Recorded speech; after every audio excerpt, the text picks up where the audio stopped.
ஹரே கிருஷ்ணா. மல்லிகா மாட்டேங்குது. எப்படி இருக்கீங்க? நல்லா இருக்கீங்களா? விஷால் இருக்காரா மாட்டேங்கி? ஓகே ஓகே மாட்டேங்கி. கேட்டதை சொல்லுங்க. ஹரே கிருஷ்ணா.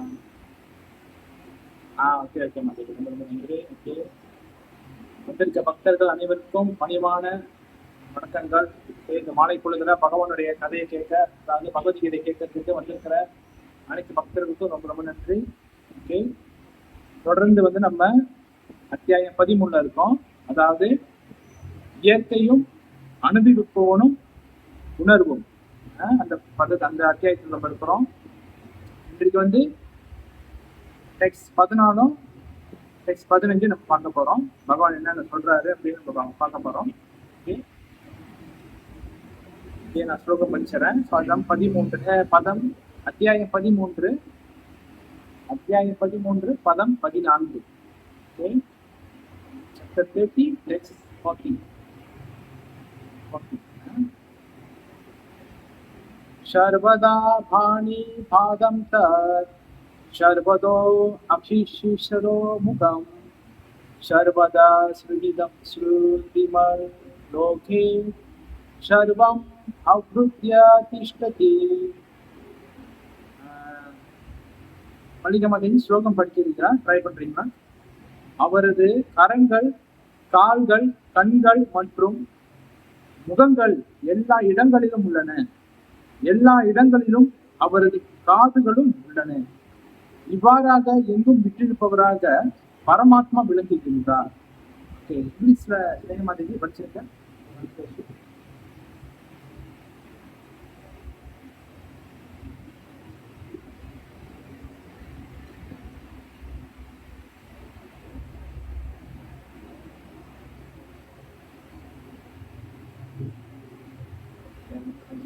பதம் 15.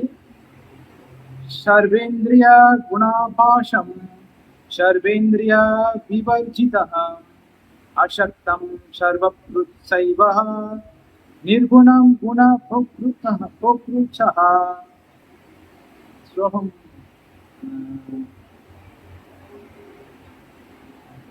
கிருஷ்ணாசிரி மாதாஜி, ஹரே கிருஷ்ணா.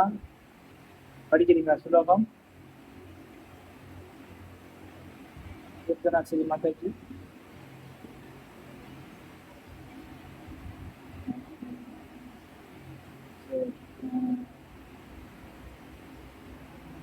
ஸ்ரேக மாதாஜி ஸ்லோகம் படிக்க மாதாஜி.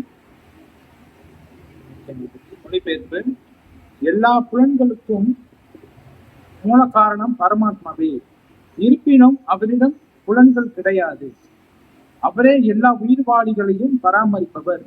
இருப்பினும் அவர் பற்றற்றவராக உள்ளார். அவர் இயற்கையின் குணங்களுக்கு அப்பாற்பட்டவர். அதே சமயத்தில் ஜட இயற்கையின் எல்லா குணங்களுக்கும் அவரே எஜமானர். இங்கிலீஷ் படிச்சிருக்கோம்.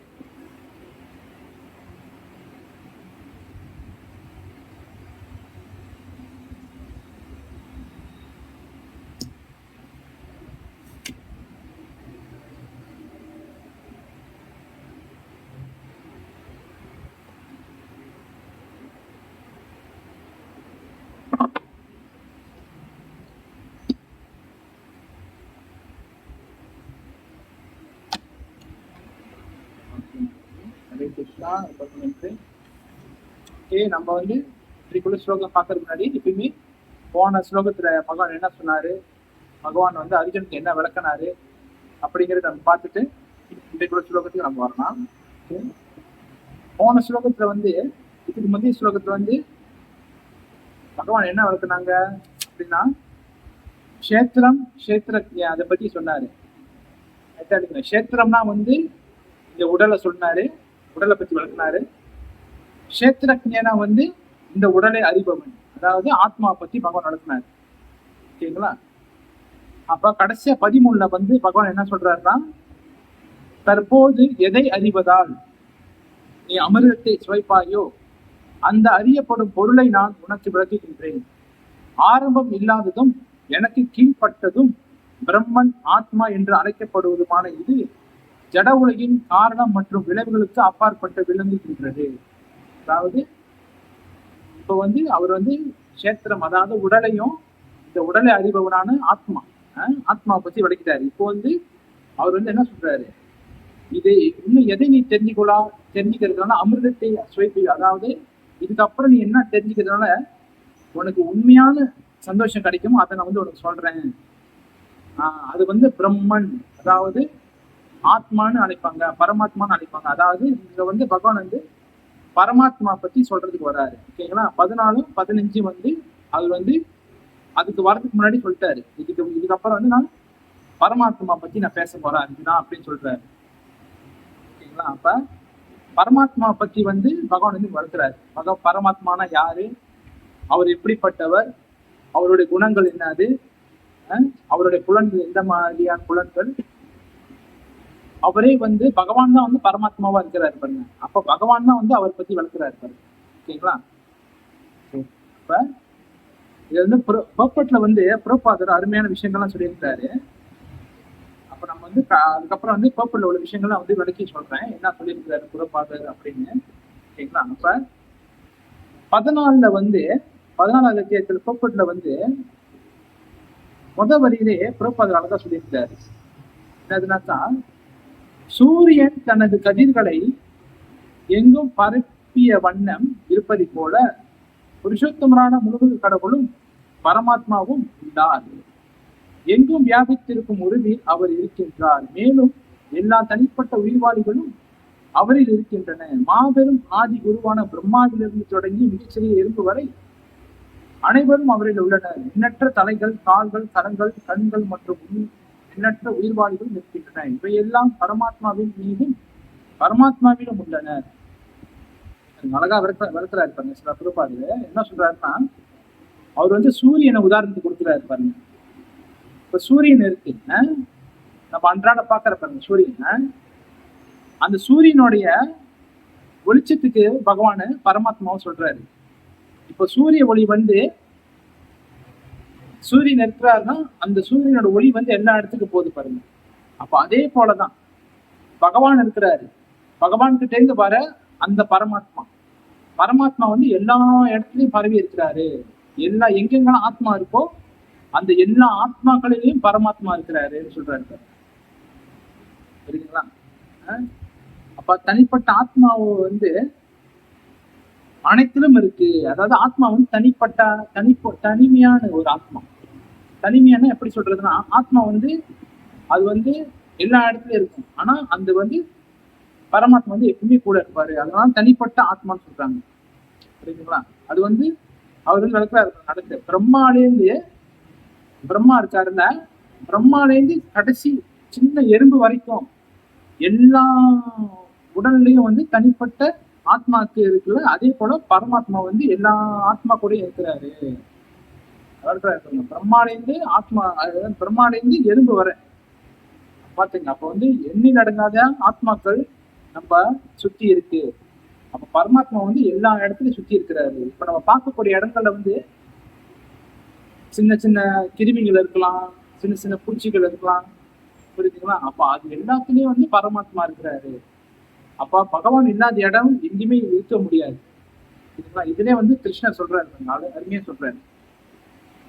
பகவான் இருக்கிற இடத்துல வந்து பகவான் எங்கும் இருப்பார், எதிலும் இருப்பார்னு சொல்லுவாங்க. அதே போலதான் அது வந்து பரமாத்மாவா வந்து எல்லா இடத்துலயும் இருக்கிறாரு. புரியுதுங்களா? அப்ப ஜீவன் வந்து தன்னை பரமனாக எண்ண முடியாது. அதாவது ஜீவாத்மா வந்து சில ஜீவாத்மாக்கள் என்ன நினைச்சுக்கிறாங்கன்னா, ஜீவாத்மான்னு இந்த ஆத்மா சொல்றேன், ஆத்மாக்கள் சில பேர் இங்க என்ன நினைச்சுக்கிறாங்கன்னா, இப்ப நானும் பரமன்னா வந்து நானும் கடவுள் அப்படின்னு சில பேர் நினைச்சுக்கிறாங்க. அதுதான் வந்து அருவவாதிகள்.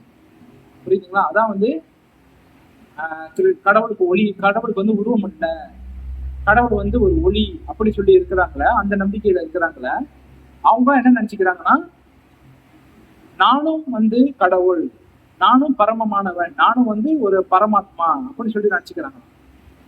புரியுதுங்களா? இது வந்து பிரபுபாதர் வந்து வன்மையாக கண்டிக்கிறார். ஏன்னா ஜீவாத்மா எப்பயுமே பரமாத்மாவும் ஆக முடியாது. புரியுதுங்களா?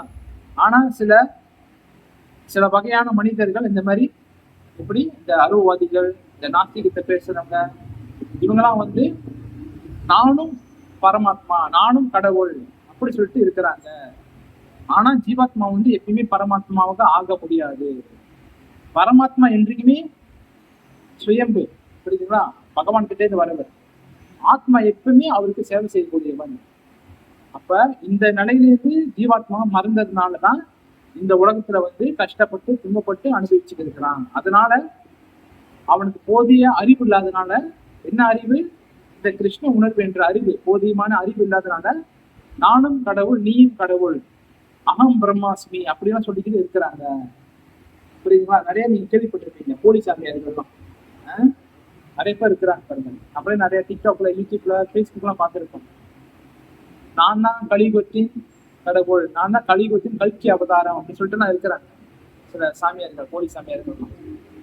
அவங்க வந்து ஒரு குரூப் வச்சுக்கிட்டு, அவங்க வந்து சில மந்திரங்களை வச்சுக்கிட்டு, அந்த மந்திரத்தை சொன்னா காசு யாருக்கும் இலவசமா கொடுக்க கூடாது அப்படி சொல்லிட்டு தான் ஏமாத்துற சுவாமிஜிஸ் தான் இருக்கிறாங்க நிறைய பேர். இப்போ வரைக்கும் இருக்கிறாங்க. இன்னும் மக்கள் வந்து இன்னும் நம்பிக்கிட்டு தான் இருக்கிறாங்க.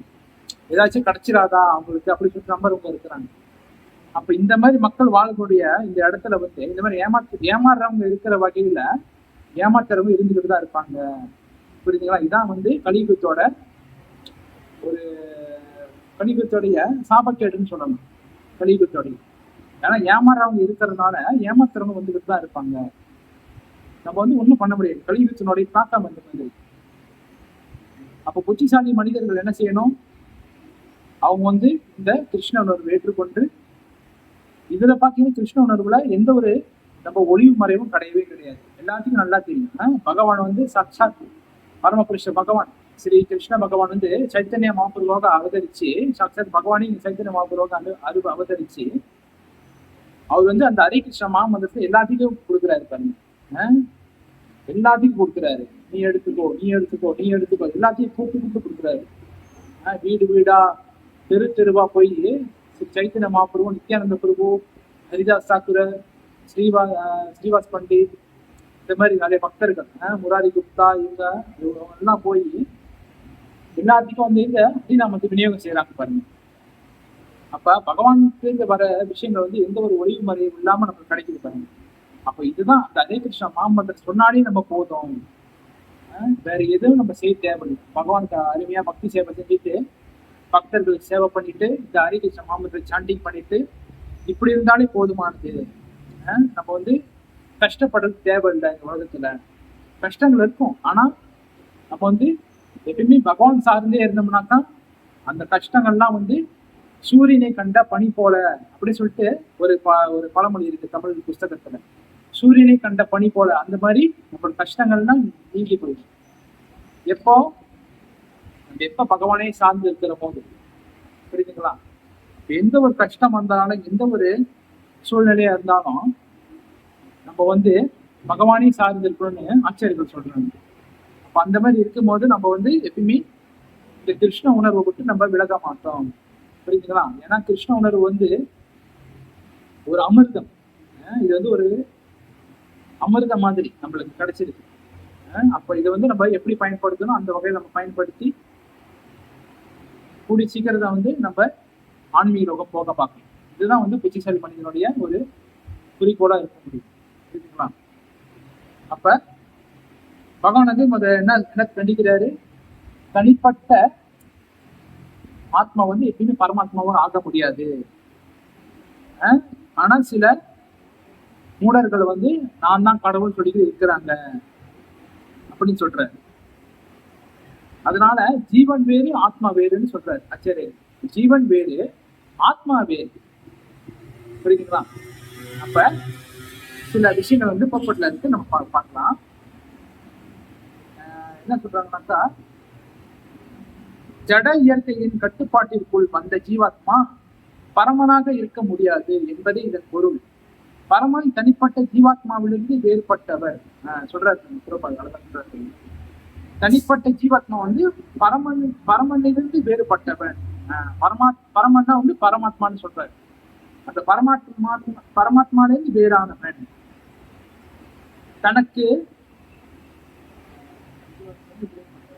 தனது கருத்தை எல்லையின்றி நீட்டிக்க அந்த பரமனால் முடியும், ஜீவாத்மாவினால் அது இயலாது. அருமையான விளக்கம். பகவான் நினைச்சாருன்னா அவர் என்ன வேணாலும் செய்ய முடியும். அவரோட கையை வந்து நீட்டாக்க முடியும், அவருடைய காலை வந்து நீட்டாக்க முடியும். உதாரணத்துக்கு நம்ம பார்த்தோம்னாக்கா வாமன தேவருடைய அந்த லீலை, பகவான் ஸ்ரீ வாமன தேவர் என்ன செஞ்சாரு, அவர் வந்து உலகத்தை அளக்கிறதுக்காக தன்னுடைய காலை இந்த பூமியில வச்சு எங்க போனாரு, சத்தியலோகம் தாண்டி அந்த ஆன்மீக லோகத்துல ஓடக்கூடிய அந்த நதி அது வரைக்கும் காலை உயர்த்தினாரு.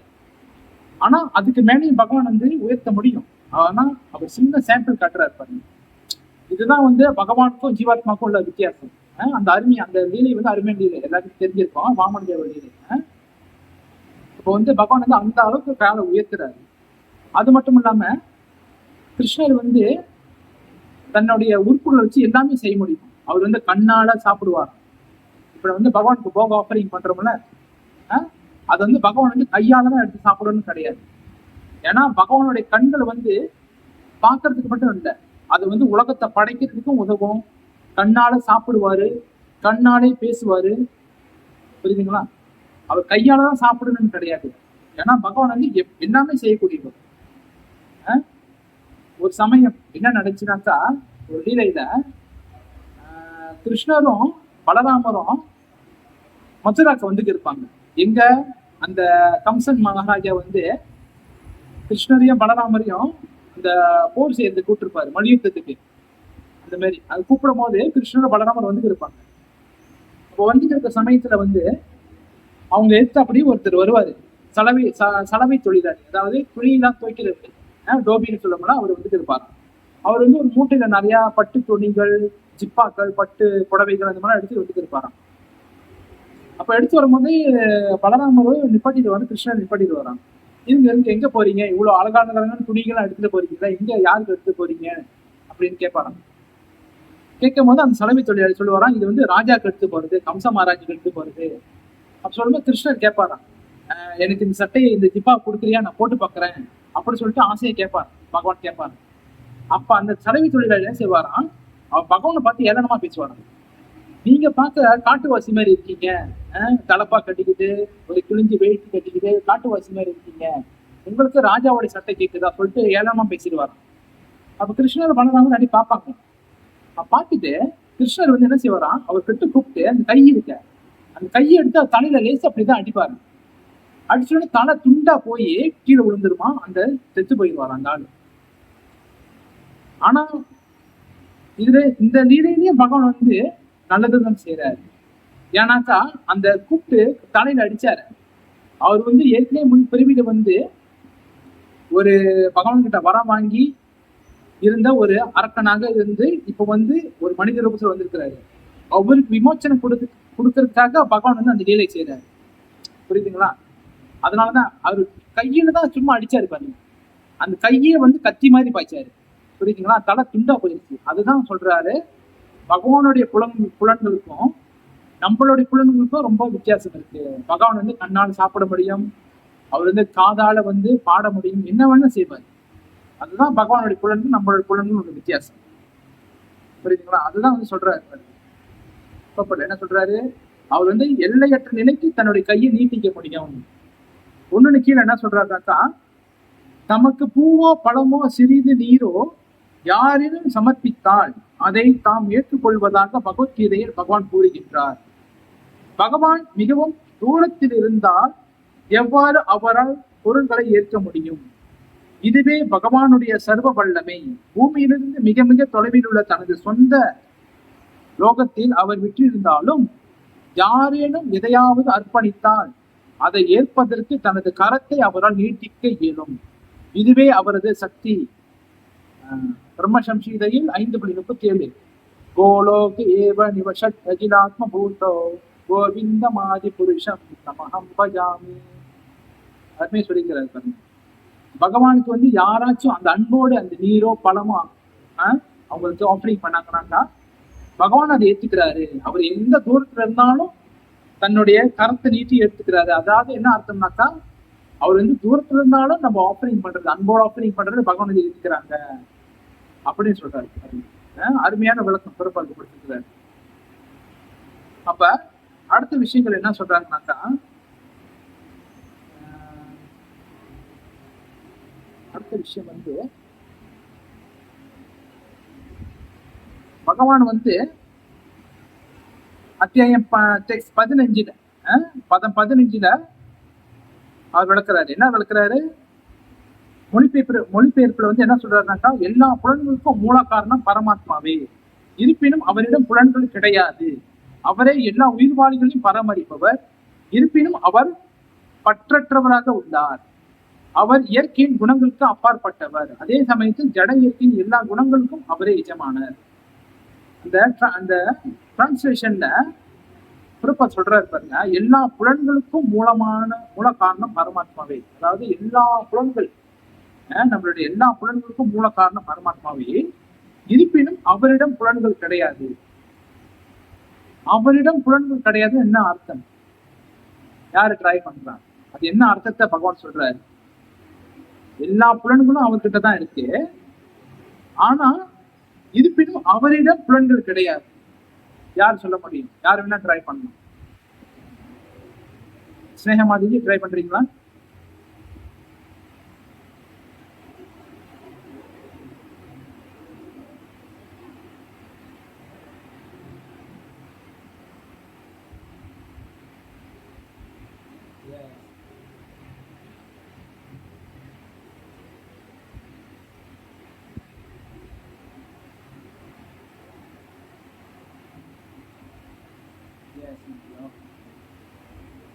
மல்லிகா மாதேவி நீங்க ட்ரை பண்றீங்களா? அவர் என்ன சொல்றாரு அந்த இடத்துல? ஜஸ்ட் ட்ரை பண்ணுங்க மாதேவி. எல்லா புலன்களும் அவர்கிட்ட இருக்கு, ஆனா அவரிடம் புலன்கள் கிடையாது. எல்லா புலன்களுக்கும் மூல காரணம் வந்து பகவான் தான், ஆனா அவரிடம் புலன்கள் கிடையாது.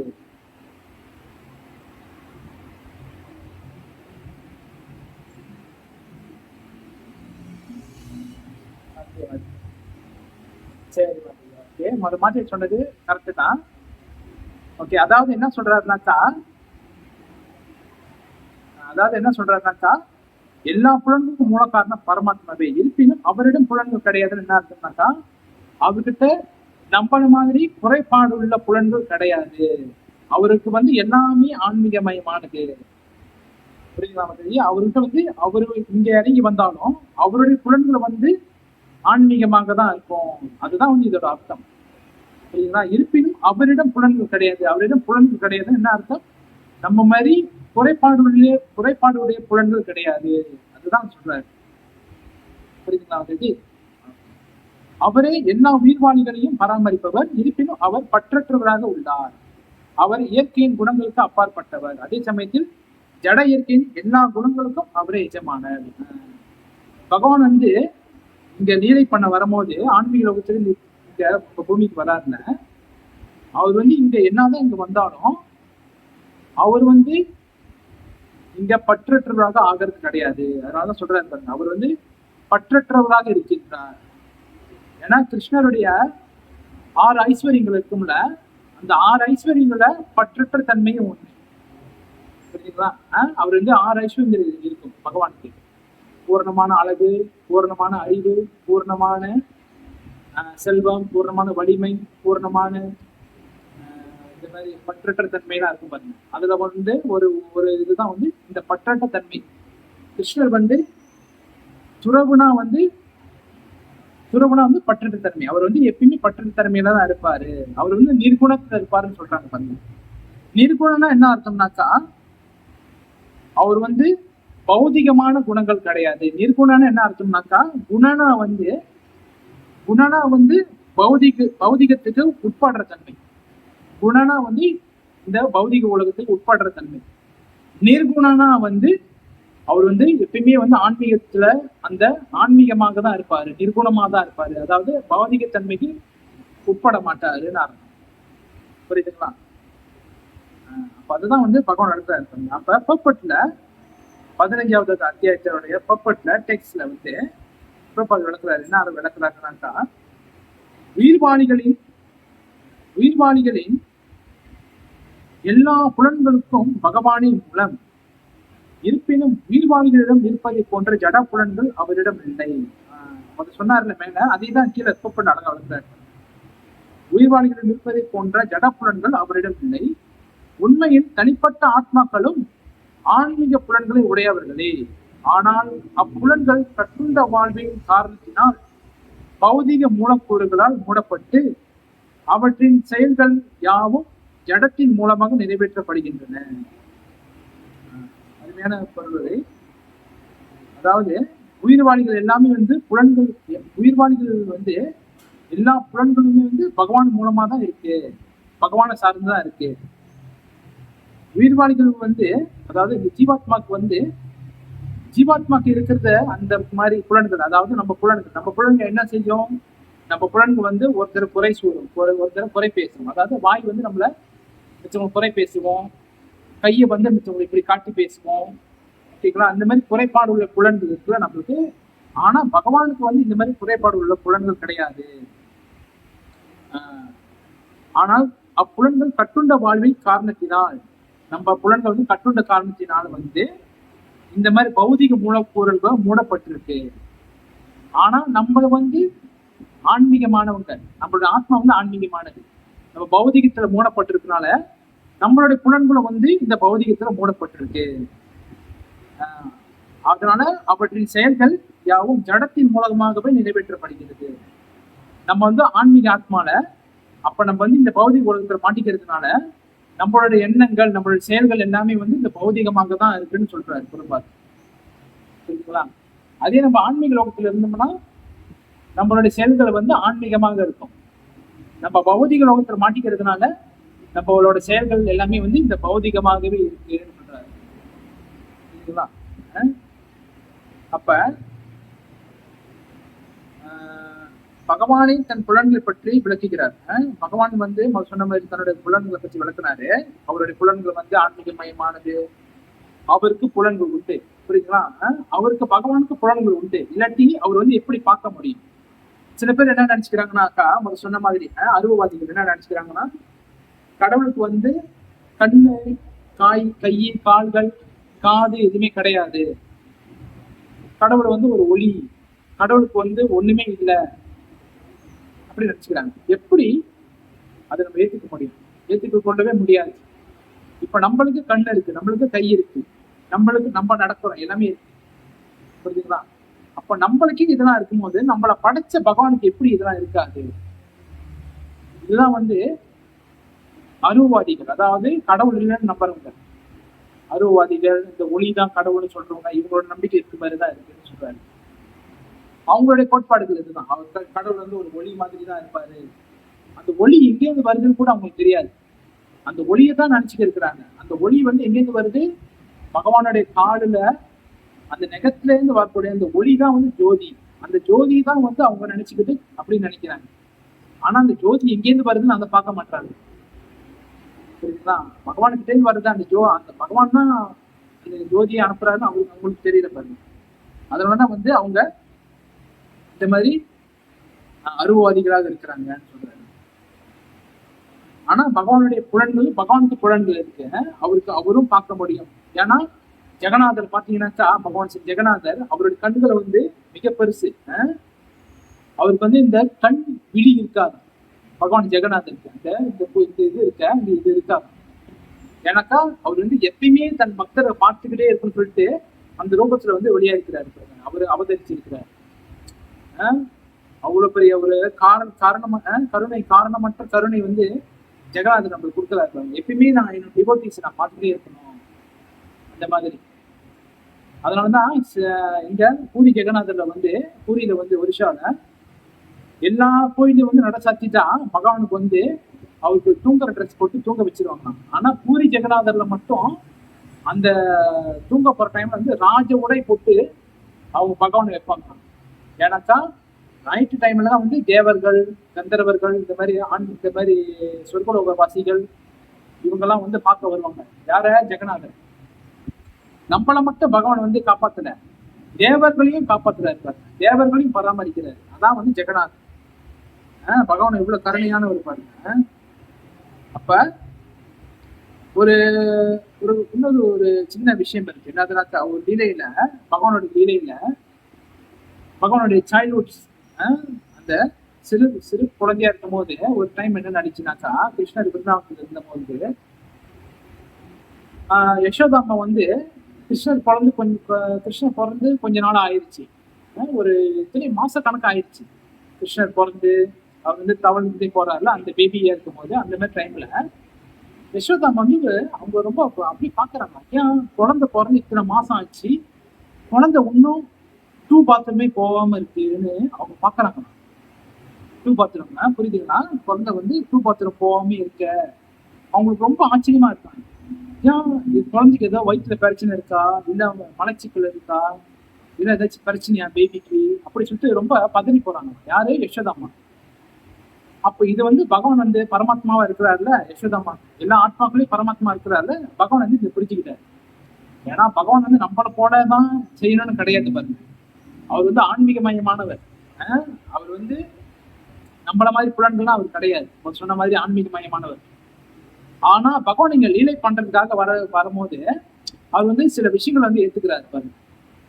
அவர் வந்து தன்னுடைய அம்மா இந்த மாதிரி நினைச்சிட்டாங்களே, சரி நம்ம அவங்களுக்காக டூ பாத்ரூம் போயிடலாம் சொல்லிட்டு பகவான் வந்து அந்த பேபி கிருஷ்ணன் வந்து டூ பாத்ரூம் போற ஆரம்பிக்கிறார்.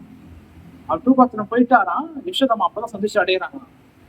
அவரு டூ பாத்ரூம் போனனால அந்த பிருந்தாவனமே எத்தனையோ நாள் வந்து அவ்வளவு வாசனையா இருந்துச்சான்.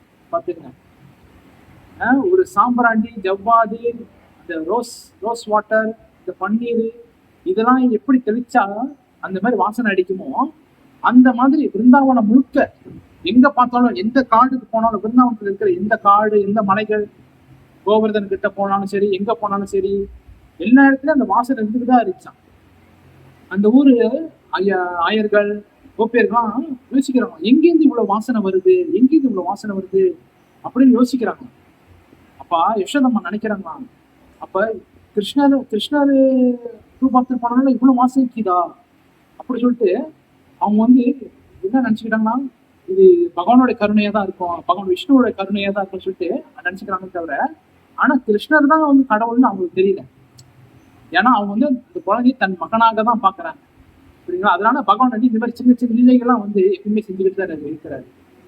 ஏன்னா பகவானுடைய அந்த இது வந்து அவருடைய அந்த போன விஷயம் வந்து ஆன்மீகமயமானது. அதனாலதான் வந்து அவ்வளவு வாசம் அடிக்கிறாரு.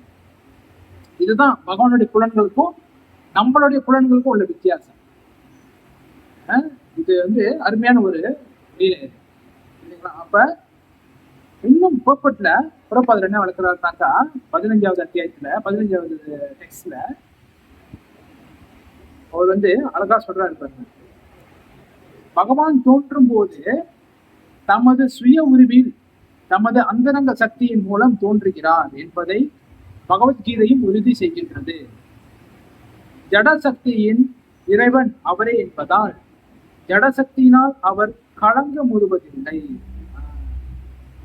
பகவான் வந்து இங்க தோன்றும் போது தன்னுடைய ஜடசக்தி மூலமா தான் தோன்றது. அதாவது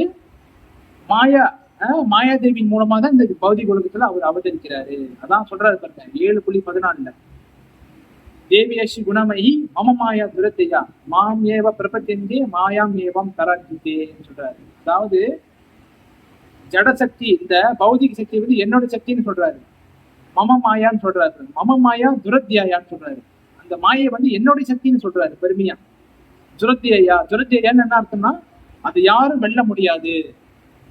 மம மாயா துரத்தியா, யாரும் அதை வந்து வெல்ல முடியாது. மாம் ஏவ பிரபத்தியந்தே, அதாவது என்னுடைய கருணை இருந்தா, என்னுடைய ஆசி இருந்தா, என்னுடைய ஆசீர்வாதம் இருந்தா, மாயாம் ஏவம் தரந்தே, அதாவது மாயையை எளிதில் கடக்க முடியும் அர்ஜுனான்னு சொல்றாரு. எவ்வளவு ஈஸியா இருக்கு பாருங்க. விஷயங்கள் வந்து டிஃபிகல்ட்டா இருக்கலாம், ஆனா பகவான் சொல்லும் போது அது எவ்வளவு ஈஸியா சொல்றாரு பாருங்க. அது வந்து நம்ம வந்து எப்படி ஏத்துக்கிறோம் பொறுத்து. மாயை வந்து வெல்வதற்கு ரொம்ப கஷ்டம், ஆனா யார் என்கிட்ட சரணடைகிறாங்களோ அவங்க வந்து அதை எளிதில கடக்க முடியும் அர்ஜுனான்னு சொல்றாரு. அதனாலதான் இங்க புறப்பட்டு சொல்றாரு பாருங்க, கிருஷ்ணர் இங்க அவதரிக்கும் பொழுது தன்னுடைய ஜடசக்தி மூலமாக தான் இங்க அவதரிக்கிறாரு. ஆனா அவர் வந்து இந்த ஜடசக்தியினால கலங்க முடுவதில்லை. நினைச்சுக்கிற மாதிரி பகவான் இங்க வந்த போது பகவானும் மாயைக்கு உட்படுவாரா கேட்டா கிடையாது. பகவான் வந்து எப்பவுமே நிர்குணமாக தான் இருப்பாரு. நிர்குணம்னா அவர் ஆன்மீக தளத்துல தான் இருப்பாரு. அவர் வந்து நம்மள மாதிரி இந்த பௌதிக உலகத்துக்கு உட்பட மாட்டாரு. ஜடசக்தியினால் அவர் கலந்து வருவதில்லை. அவரது பூரண தோற்றமும் ஆன்மீகமயமானது என்பதை நாம் வேத இலக்கியத்தில் காண்கிறோம். அவரது பூரண தோற்றம், அதாவது அவருடைய ஃபுல் பாடி இருக்குல்ல, அவர் ஃபுல் பாடி வந்து ஆன்மீக தோற்றம். அது வந்து சிறிதளவு கூட மெட்டீரியல் பௌதிகமானது கிடையாது. அதனாலதான் வந்து வேத இலக்கியங்கள் காண்கின்றோம். அதாவது வேத இலக்கியத்தில் என்ன சொல்றாங்க? சச்சித் ஆனந்த விக்கிரகா. சட்னா வந்து நித்தியமானவர், சிட்டா வந்து ஆன்மீகமயமானவர், ஆனந்தான ஆனந்தமயமானவர். அதான் சச்சித் ஆனந்த விக்கிரகான்னு சொல்லுவாங்க பாருங்க. பகவான் வந்து எப்பயுமே ஆன்மீகமயமானவர் தான் இருப்பாரு என்று அழைக்கப்படும் நித்திய உருவத்தை உடையவர் அவர். அவர் எல்லா வைபவங்களும் நிரம்பியவர், எல்லா செல்வங்களின் உரிமையாளரும், எல்லா சக்திகளின் எஜமானரும் அவரே. புத்தியில் தலை சிறந்தவரும் பூரண ஞானமுடையவரும் அவரே. இவை புருஷோத்தமரான முழுவதற் கடவுளின் சில அறிகுறிகள். அவரே எல்லா உயிர்வாளிகளையும் பராமரிப்பவர், எல்லா செயல்களுக்கும் சாட்சியாக விளங்குபவர். வேத இலக்கியத்திலிருந்து நாம் புரிந்து கொண்டுள்ளபடி முழுமுதற் கடவுள் எப்போதும் தெய்வீகமானவர். பகவான் வந்து அவருடைய சக்திகளை பத்தி வளர்க்குறாங்க. அவர் வந்து அவர் தான் எல்லாத்தையும் எஜமானர். அவர் தான் வந்து புத்தியில் தலை சிறந்தவர். சில பேர் என்ன நினைச்சுக்கிறாங்கன்னாக்கா, சில விஷயங்களை தெரிஞ்சுக்கிட்டு, சில படிப்பு படிச்சுட்டு, சில ஸ்காலர்ஷிப் வச்சுக்கிட்டு, நான் தான் அறிவில் சிறந்தவன், நான் தான் உலகத்துல இருந்து நிறைய படிச்சிருக்கேன், நான் தான் நிறைய செல்ஸ் வச்சிருக்கேன், நான் தான் பெரிய பிஹெச்டி செஞ்சிருக்கிறேன் அப்படிதான் சொல்லி இருக்கிறாங்க. புரியுதுங்களா? ஆனா அதுக்கு எல்லாத்துக்குமே மூல காரணம் பகவான் தான் சொல்லிட்டு அவங்களுக்கு தெரியல பாருங்க.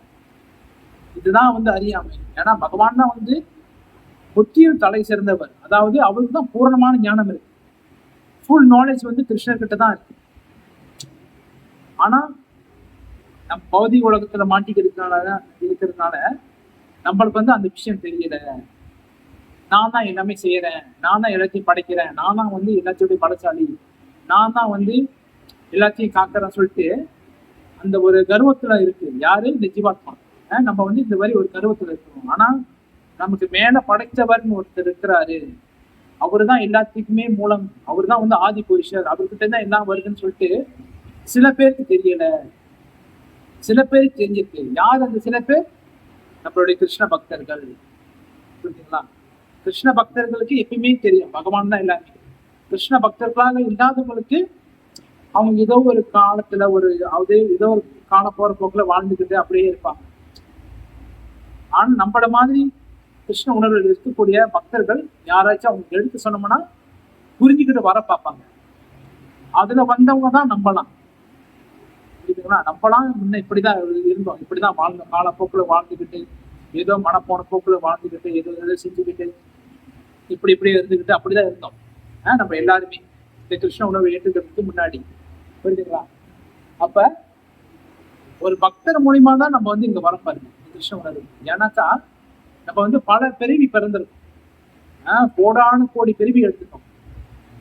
ஆத்மாக்கு வந்து பிறந்த நாள்னு சொல்லிட்டு ஒண்ணு கிடையவே கிடையாது. ஆத்மாக்கு பிறந்த நாள், டேட் ஆஃப் பர்த் ஃபார் ஆத்மான்னு சொல்லிட்டு கிடையவே கிடையாது. ஆத்மா வந்து அனாதி. எப்படி பகவான் வந்து அனாதியோ அதே போலதான் ஆத்மாவும் அனாதி. இந்த உடலுக்கு தான் டேட் ஆஃப் பர்த் இருக்கு, டேட் ஆஃப் டெத்தும் இருக்கு இந்த உடலுக்கு. நம்ம சாப்பிடுற ரொட்டி, கார்டனிய ரொட்டி, சிலேசி ரொட்டி சொல்லுவாங்க பாருங்க, சிலேசி ரொட்டி. அந்த சிலேசி ரொட்டிக்கு காலாவதி ஆகிற டேட் இருக்கு, அதாவது எக்ஸ்பைரி டேட் இருக்கு. அதுக்கே இருக்கும் போது நம்மளுக்கு வந்து இருக்காதா? நம்மளுக்கு இருக்கும், ஆனா நம்மளுக்கு எழுதுல, அவ்வளவுதான். அந்த ரொட்டிக்கு வந்து மேல அந்த டேங்க்ல இருந்து எழுதியிருப்பாங்க 18ஆம் தேதி 4ஆம் மாசம் 2024 இது எக்ஸ்பைரி ஆக போகுதுன்னு. ஆனா நம்மளுக்கு வந்து எழுதுல, அவ்வளவுதான். அதே இப்ப நம்மளும் அந்த ரொட்டியை சேம் தான், நம்மளுக்கும் எழுதியிருக்கு, நம்மளுக்கு எழுதுல, அந்த ரொட்டிக்கு எழுதியிருக்கு, அவ்வளவுதான் வித்தியாசம். அதனால யாரு ஒருத்தர் வந்து இந்த பக்தருடைய சங்கத்துல வராங்களோ, டிவோட்டி அசோசியேஷன்ல வராங்களோ, அவங்க வந்து பகவானை புரிஞ்சு கொள்ள முடியும். ஏன்னா அவங்க வந்து பாக்கியப்பண்ண ஜீவாத்மாக்கள். இப்ப நீங்களாம் வந்திருக்கீங்களே, நம்ம எல்லாரும் வந்து பாக்கியப்பண்ண ஜீவாத்மாக்கள். ஏன்னாக்கா நமக்கு வந்து கிருஷ்ணர் பத்தி தெரியுது, கிருஷ்ணரை பத்தி தெரியுது, கிருஷ்ணர் இவர் தான் கடவுள்னு சொல்லிட்டு தெரியுது. ஏன்னா கடவுள் யாருன்னே தெரியாம எத்தனையோ பிரிவி கடந்துட்டோம். கடவுள் யாருன்னு தெரியாம பல பிரிவி பிறந்துட்டோம், பல பல பல உடல்களை எடுத்துட்டோம், பல வகையான உடல்களை மாறிட்டோம், பல வகையான லோகங்களை வாழ்ந்துட்டோம். சில காலம் வந்து சொர்க்கலோகத்தில் இருந்தோம், சில காலம் வந்து நரகலோகத்தில் வாழ்ந்தோம், சில காலம் வந்து நாகலோகத்தில் இருந்தோம், சில காலம் வந்து மிருகப்பிரிவு இருந்தோம், சில காலம் வந்து தாவரமாக இருந்தோம், சில காலம் வந்து மரங்களாக இருந்தோம், மீன்களாக இருந்தோம், பூச்சிகளாக இருந்தோம். இந்த மாதிரிலாம் பல பிரிவு இருந்துட்டோம். அப்புறம் வந்து யார் கடவுள்னு சொல்லிட்டு தெரியல. ஆனா இப்ப எடுத்திருக்கக்கூடிய இந்த மனித பிரிவில் வந்து கிருஷ்ணர் தான், ஜெகநாதர் தான், சைத்தன்ய மகாபிரபு தான், ராமச்சந்திர பகவான் தான், நரசிங்கர் தான், வாமன தேவர் தான், ராதா கோபால் ஜீவ் தான், ராதா மாதவ தான், ராதா கோபிநாத் ஜீவ் தான், ராதா கோவிந்த ஜீவ் தான், இவங்க தான் கடவுள்னு சொல்லிட்டு நமக்கு தெரிஞ்சிச்சு பாருங்க. அப்ப அதனால நம்ம வந்து பாக்கியப்பான ஜீவாத்மாக்கள். புரியுதுங்களா? பல பிரிவு வந்து யாரு கடவுள் தெரியாமையே வாழ்ந்துட்டோம். இந்த பிரிவுல வந்து ஒரு பக்தருடைய சங்கத்தினால நம்ம வந்து இப்ப இஸ்கான்ல சேர்ந்து, நம்ம எல்லாருமே இஸ்கான்ல சேர்ந்து நம்ம வந்து இப்ப கிருஷ்ண பக்தர்களாக ஆகி முழுமையான கிருஷ்ண பக்தராக இருக்கிறோம். சில பேர் வந்து கிருஷ்ண பக்தராக ஆவறதுக்கு ட்ரை பண்ணி இந்த நம்மளுடைய ட்ராக்ல வந்து இருக்கிறாங்க. புரியுதுங்களா? அப்ப எல்லாருமே வந்து பாக்கியப்பண்ண ஜீவாத்மாக்கள் தான். இப்ப நம்மளுக்கு யார் கடவுள்னு சொல்லிட்டு தெரிஞ்சிருச்சு. அப்ப வந்து நம்ம வந்து இந்த வாழ்க்கையை வந்து வீணாக்கிட கூடாது. வந்து பகவான் தான் வந்து எல்லாத்துக்குமே மூல காரணம். அவரே எல்லா உயிர்வாளிகளையும் பராமரிப்பவர். கிருஷ்ணர் தான் வந்து எல்லா உயிர்வாளிகளையும் பராமரிக்கிறார். இப்ப உதாரணத்துக்கு நம்மள வந்து நம்மளுடைய அப்பா பராமரிக்கிறார், நம்மளுடைய குடும்பத்தில் இருக்கும் போது குடும்ப தலைவர் அப்பா பராமரிப்பாரு. இது வந்து ஒரு ஒரு மக்களுடைய அந்த நினைப்பு. ஏன்னா நம்ம வந்து இங்க இருக்கிறோம், நம்ம வந்து நம்ம அப்பா பாத்துக்கிறாங்க, நம்ம அம்மா பாத்துக்கிறாங்க. ஆனா நம்ம எல்லாத்தையுமே பார்த்துக்கக்கூடிய, நம்ம எல்லாத்தையும் பராமரிக்கக்கூடியவர் யாருன்னா பகவான் ஸ்ரீ கிருஷ்ணர் தான். அதனாலதான் பகவத்கீதை 5.29 ஸ்லோகத்தில் சொல்றாரு, என்ன சொல்றாரு? போக்தாரம் எக்கு தபசாம் சர்வலோக மகேஸ்வரம் சுகிருதம் சர்வபூத்தானா ஞாத்வாமம் சாந்தி ருச்சதி. அருமையா சொல்லிட்டாரு. போக்தாரம் எக்கு தபசாம் சர்வலோகா, இதுல சொல்லிட்டாரு எல்லாமே. சர்வலோகத்தினா பூமி மட்டும் கிடையாது, சுரகுலோகம் மட்டும் கிடையாது, சூரிய கிரகம் மட்டும் கிடையாது, சந்திரலோகம் மட்டும் கிடையாது, வைகுண்டம் மட்டும் கிடையாது, சர்வலோகா, இந்த மெட்டீரியல் வேர்ல்ட், ஆன்மீக லோகம் எல்லாத்தையுமே சேர்த்து சொல்லிட்டாரு. சர்வலோகம் மகேஸ்வரம், அனைத்து லோகத்துக்கும் மகேஸ்வரன் பரமேஸ்வரன் நான் தான். யாரு? பகவான் கிருஷ்ணர் தான். அதனால சர்வலோக மகேஸ்வரம் சுகூர்தம் சர்வபூத்தானாம். அதாவது சுகூர்தம்னா என்ன அர்த்தம்னாக்கா நம்மளுக்கு உற்ற நண்பன் அர்த்தம், நம்மளோட நண்பன் அர்த்தம், நம்மளுடைய ஃப்ரெண்டுன்னு அர்த்தம். யாரு? கிருஷ்ணர். சுகூர்தம் சர்வபூத்தானம், எல்லா ஜீவாத்மாவுக்கும் நான் தான் நண்பன். சூரியன் சர்வபூத்தானம் ஞாபகம் சாந்தி ருச்சதி. இது யார் தெரிஞ்சுக்கிறாங்களோ அவங்க வந்து சாந்தி அடையவாங்க, அதாவது என்னுடைய அடைக்கலத்துல இருப்பாங்க. அவங்க வந்து எதுக்குமே தயங்க மாட்டாங்கன்னு அர்த்தம். சாந்தி ருச்சதி, சாந்தி அடைவாங்கன்னு அர்த்தம். புரியுதுங்களா? அப்ப அதனால வந்து நாம் ஆன்மீக தளத்தில் எப்போதும் நம்மால் பகவானை உணர முடியாது. நம்ம வந்து எப்பவுமே ஆன்மீக தளத்திலேயே வராத போது நம்ம எப்பவுமே ஆன்மீக தளத்துல, அதாவது நம்ம வந்து ஆன்மீகமாக வந்தாதான் நம்ம வந்து பகவான் உணர முடியும். நம்ம பௌதிகமா இருந்து பௌதிகமான டீச்சிங்களே இருந்தோம்னாக்கா நம்ம வந்து பகவான் உணர முடியாதுன்னு சொல்றாரு.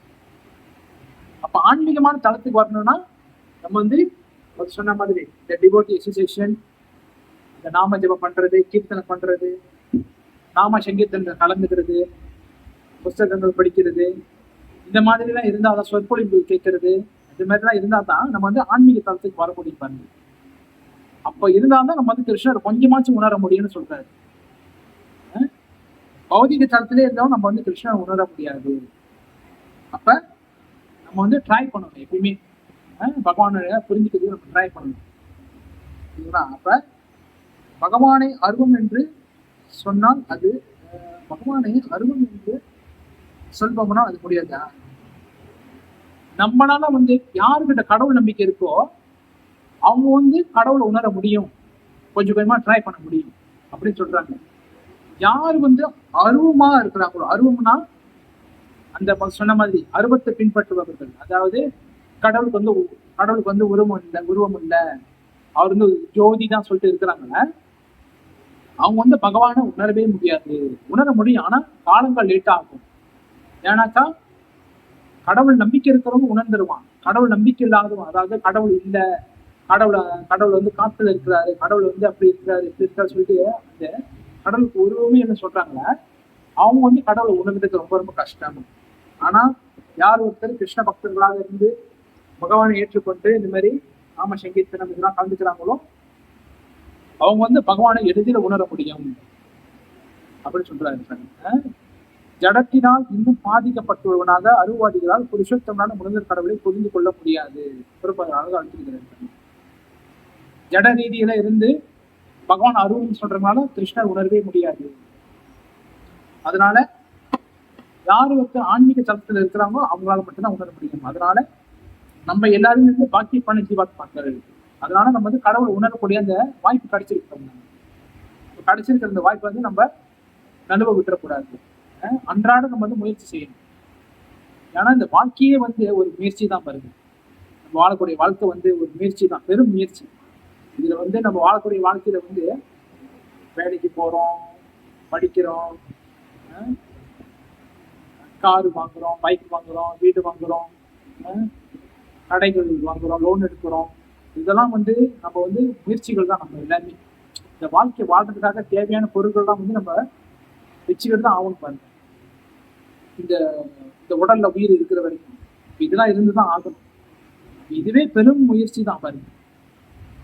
அப்ப இந்த உடலை விடுறதுக்கு முன்னாடியே நம்ம வந்து பகவானை உணர்றதுக்கு நம்ம முயற்சி பண்ணணும். புரியுதுங்களா? ஒரு விஷயம் சொல்லுவாங்க, என்னதுனாக்கா 4 பேரு கோவிந்தா சொல்றதுக்கு முன்னாடி நீ கோவிந்தா சொல்லிடுன்னு சொல்லுவாங்க. புரியுதுங்களா? அதோட அர்த்தம். நம்மள இப்போ ஒருத்தர் இறந்துட்டாக்குன்னா கடைசியா எரிக்கும் போதோ புதைக்கும் போதோ கோவிந்தா கோவிந்தா கோவிந்தா சொல்லிட்டு தான் அங்க இருக்குள்ள அனுப்புவாங்க. அப்ப 4 பேர் சொல்றதுக்கு முன்னாடி நம்ம யாரு அந்த படுத்து இறந்து போனவர் கோவிந்தான்னு சொல்லிட்டாருன்னா அவர் வந்து காப்பாற்றப்படுவாரு. அதோட அர்த்தம் என்னன்னாக்கா நம்ம வாழக்கூடிய இந்த காலத்திலேயே வந்து நம்ம பகவான் நாம ஜெபம் பண்றது, டிவோட்டி அசோசியேஷன், நாம சங்கீர்த்தனத்தில் ஈடுபடுறது, டெம்பிள் சர்வீஸ் செய்யறது, சேவைகள் செய்யறது, இதெல்லாம் செஞ்சோம்னாக்கா, ஹரே கிருஷ்ணா மாமலம் சாண்டிங் பண்ணிட்டு இருந்தோம்னாக்கா நம்ம வந்து காப்பாற்றப்படுவோம். பகவான் வந்து நம்மள ஆன்மீக வந்து கூட்டிட்டு போயிடுவாரு. அதுதான் இதோடைய அர்த்தம். அதனால நம்ம வந்து எப்பயுமே வந்து நம்ம எந்த ஒரு கவலையும் படாம, கவலைகள்லாம் இருக்கதான் செய்யும். ஆனா அந்த கவலைகளை வந்து நம்ம பகவானோட சேர்ந்து நம்ம வந்து நம்மளை இணைச்சிக்கணும். எப்பயுமே இந்த பகவானை சார்ந்தே இருக்கணும். புரியுதுங்களா? எப்பயுமே வந்து நம்ம தனியாகவே இருந்து எனக்கு யாருமே இல்லை, எனக்கு எல்லா கஷ்டமும் எனக்கு தான் வருது அப்படி சொல்லிட்டு நம்ம இருக்கக்கூடாது. நம்ம வந்து எப்பயுமே வந்து பகவானை நினைச்சுக்கிட்டே இருக்கணும். புரியுதுங்களா? ஏன்னா பகவான் நம்ம கூட இருக்கிறாரு, பக்தர்கள் நம்ம கூட இருக்கிறாங்க. நமக்கு ஒண்ணுன்னா வர்றது வந்து பக்தர்கள் தான், நம்மளுடைய உடன்பிறப்புகள் தான். இவங்க தான் வருவாங்க, நாம சங்கீர்த்தனம் பண்ணுவாங்க. அப்ப பக்தர்கள் தான் நம்மளுக்கு ரொம்ப ரொம்ப முக்கியம். அதனால நம்ம வந்து டிவோட்டி அசோசியேஷன் ரொம்ப ரொம்ப முக்கியம். அதனாலதான் வந்து நம்ம டெம்பிள் சர்வீஸ்ல கலந்துக்கிறது, குக்கிங் செய்யறது, மாலை கட்டுற சேவைகள், இந்த மாதிரி பல சேவைகள் இருந்து நம்ம வந்து பகவானுக்கு கைங்கரியம் செய்யற பாருங்க. ஓகே, அப்ப அதனால நம்ம என்னுடைய உள்ள ஸ்லோகத்துடைய கன்க்ளூஷன் என்னதுனாக்கா, பகவான் வந்து பரமாத்மா பற்றி விளக்குறாரு. அந்த பரமாத்மா எப்படிப்பட்டவர்? அவர் வந்து ஆன்மீகமயமானவர். அவருடைய புலன்களுக்கும் நம்மளுடைய புலன்களுக்கும் நிறைய வித்தியாசம் இருக்கு. நம்மளுடைய புலன்கள் வந்து குறைபாடுகளுடைய புலன்கள், பகவானுடைய புலன்கள் வந்து ஆன்மீகமயமான புலன்கள். புரியுதுங்களா? அப்ப பகவான் தான் வந்து எல்லாத்துக்குமே ஆதி மூலம். அவர் தான் வந்து எல்லா ஞானம் படைத்தவர், அவர் தான் சர்வ வல்லமை படைத்தவர் சொல்றாரு. ஓகேங்களா? அப்ப இதுக்குள்ள ஸ்லோகத்தினுடைய விளக்கம் வந்து இதுதான். அதனால பகவானுக்கு வந்து நம்மள மாதிரியான குறைபாடு உள்ள புலன்கள் கிடையாது. அவர் வந்து எப்பவுமே ஆன்மீகமயமான புலன்கள் தான் இருக்கு. அவர் இங்கே இறங்கி லீலை பண்ண வரும்போதும் அவர் வந்து ஆன்மீகமயமா தான் இருக்கிறாரு தவிர அவர் வந்து பௌதிகத்தால பாதிக்கப்படுறது கிடையாது. புரியுதுங்களா? ஹரே கிருஷ்ணா. ஸ்ரீமத் பகவத்கீதா கி ஜெய். ஹரே கிருஷ்ணா. ஏதாவது கேள்விகள் இருந்தா கேட்கலாம். ஹரே கிருஷ்ணா.